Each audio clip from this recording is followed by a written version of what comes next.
Hello and welcome to this week's edition of LCAT News. I'm your host, Jen Carlos. Warmer temperatures, heavy rain, and a buildup of snow and ice conspired on Thursday to make for a challenging start and end to the school day at ULHS.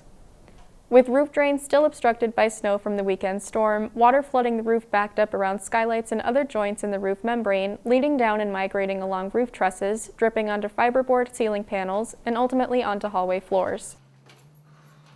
School maintenance staff was busy before school positioning containers to catch the leaking water. DPW crews were clearing ice out of the roof drains to allow the water to flow off, alleviating most of the actual leaking by the time students were in class. School, basically students are coming into the high school somewhere between say 7 and 7:25. We were able to have Department of Public Works over probably somewhere around 7:45, 8 o'clock, and we had extra custodial staff in roughly that same time frame. And so they were addressing the roof as well as the inside of the building almost simultaneously. We've actually had capital projects such as the roof on our capital plan for a number of years. We also, though, since there are a number of pretty large projects at the high school, given that it's a building that was built in 1960, as we've been outlining plans for capital projects, we've simultaneously been participating for the last 5 years in the Massachusetts School Building Authority process, where you put in a statement of interest saying that you would like to do a full core project, which could be a new building, and you highlight these areas of need. And so we've been doing that for the last 5 years, but we also talk with the town and our Department of Public Works around capital projects that might be smaller, because you have to keep the building going and make sure that not only is the building safe and secure, but you're putting the best academic spaces that you possibly can put together in place for your students. In terms of dividing up smaller projects, there is one part of the roof where it's a different membrane, and so you probably could easily isolate that as a separate project. The full roof is going to be somewhere around $6.8, $6.9 million. So these are really costly, large capital projects. Okay. And is this an extraordinary event for schools in Massachusetts, or does this happen to other schools with similar?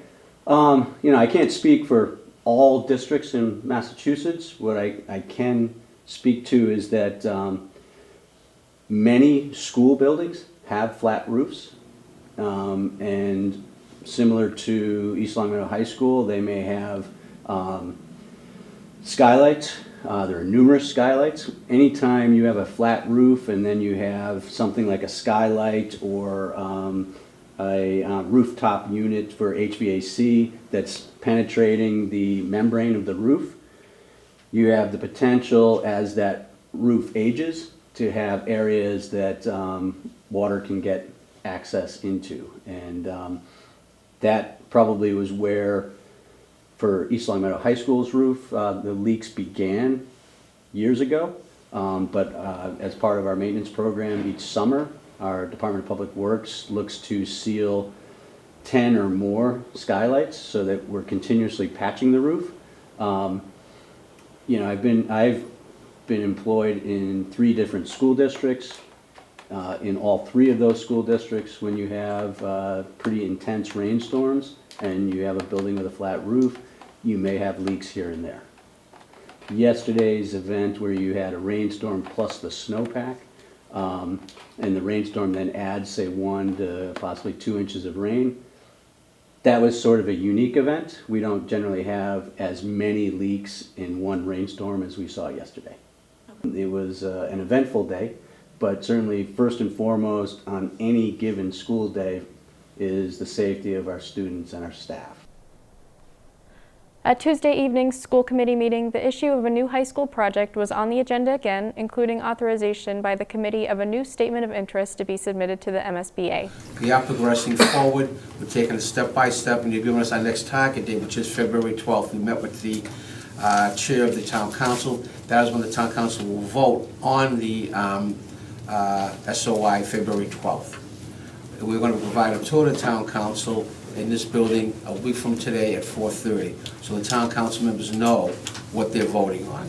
I move, having convened in an open meeting on Tuesday, January 22nd, 2019, prior to the SOI submission closing date, the East Long Meadow School Committee of the Town of East Long Meadow, in accordance with its charter, bylaws, and ordinances, has voted to authorize the superintendent to submit to the Massachusetts School Building Authority the statement of interest form dated on or before April 12, 2019, for the East Long Meadow High School located at 180 Maple Street, which describes and explains the following deficiencies and priority categories for which an application may be submitted to the Massachusetts School Building Authority in the future.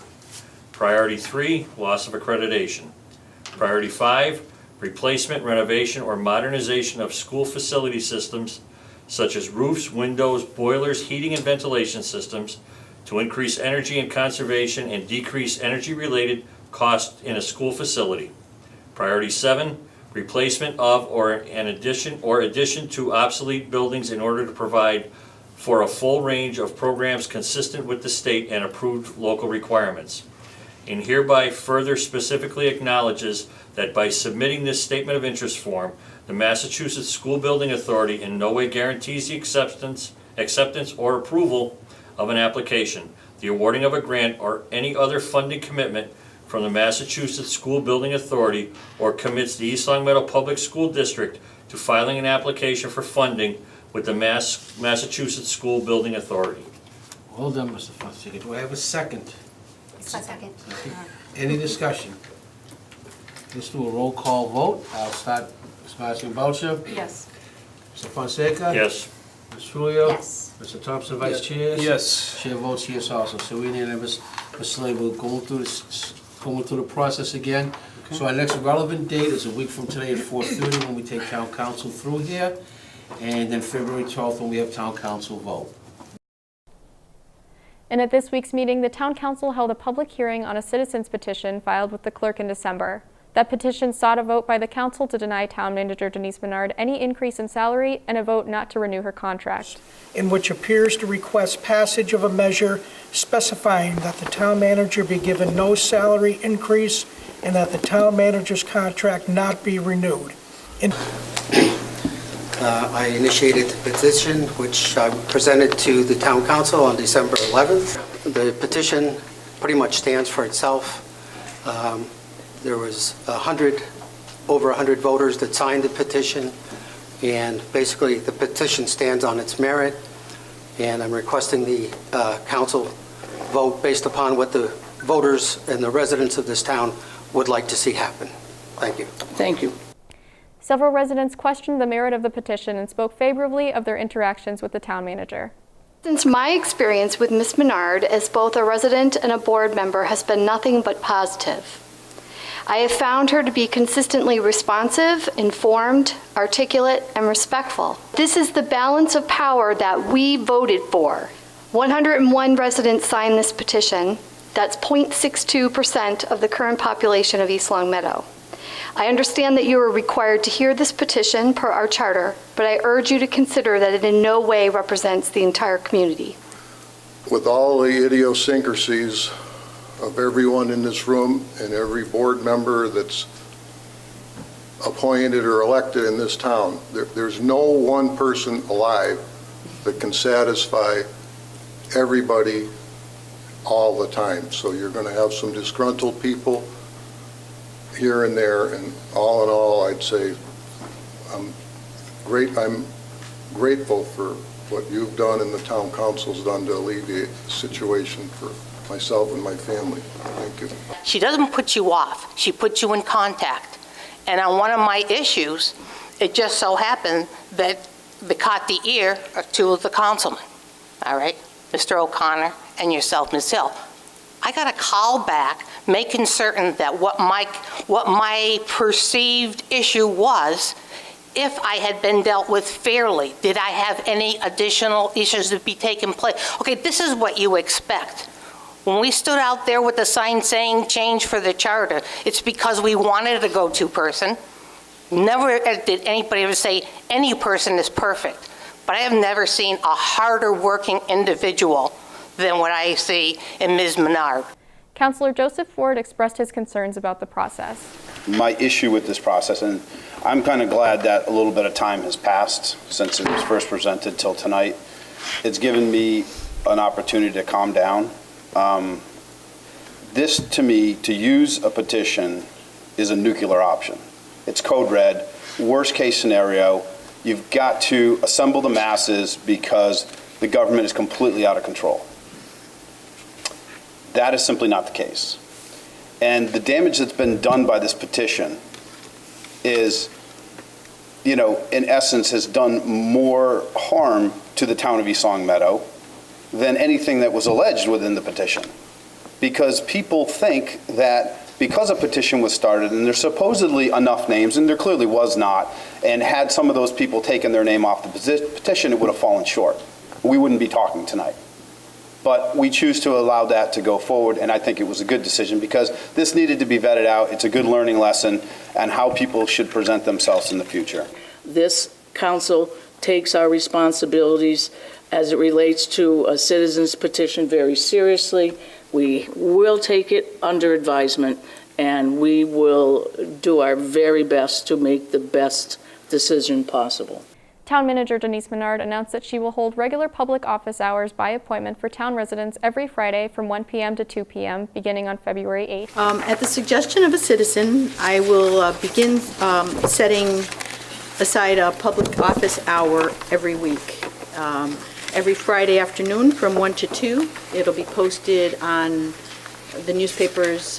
We've done a press release, Facebook, the website, all of that. So it might give residents that are concerned that they're interrupting, or it's a time that I'm already in a meeting or committed to something else, that they might feel more comfortable if they know that they have a certain time. So we're asking them to just call, make an appointment, and the time is set aside every week. So that'll be a little bit of a change. Contact the Town Manager's office to schedule an appointment at 413-525-5400, extension 1100.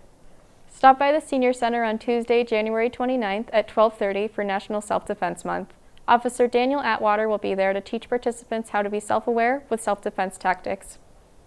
AARP volunteers will be preparing taxes at the Senior Center on Fridays beginning February 1st through April 12th.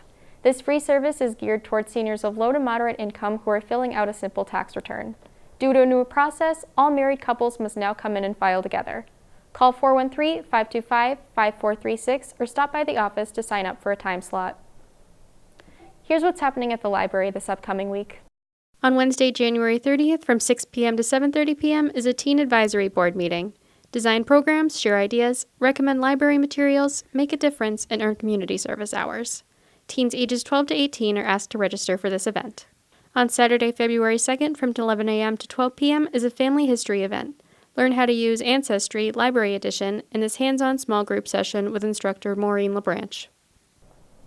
Finally, this week, a bit of culinary magic from students in the ELHS cooking class, the annual cake decorating contest. Every year, students have to design and create a cake out of 100% edible decorations. Here's a look.